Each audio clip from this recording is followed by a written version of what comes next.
অনেকদিন ধরে সবাই আমাকে বলছো যে আপু একটা হাসির গল্প বলো। সো ফাইনালি আমি তোমাদের জন্য একটা হাসির গল্প নিয়ে এসেছি।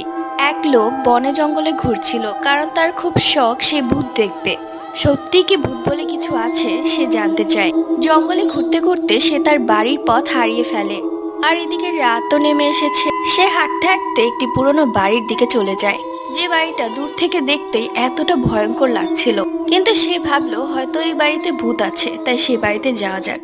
এই ভাবতে ভাবতে হাঁটতে হাঁটতে সে সেই বাড়িতে চলে যায়। বাড়িতে ঢুকে দেখে 4-5 জন মেঝেতে মৃত অবস্থায় পড়ে আছে। সে লোকটা ভাবলো এদেরকে নিশ্চয়ই কোনো ভূত মেরে ফেলেছে। আবার এটাও ভাবলো যে মেরে ফেলবে কেন, ভূতেরা তো মানুষের মাংস খায়। এই ভাবতে ভাবতে দেখলো যে দরজাটা খুলে গেল।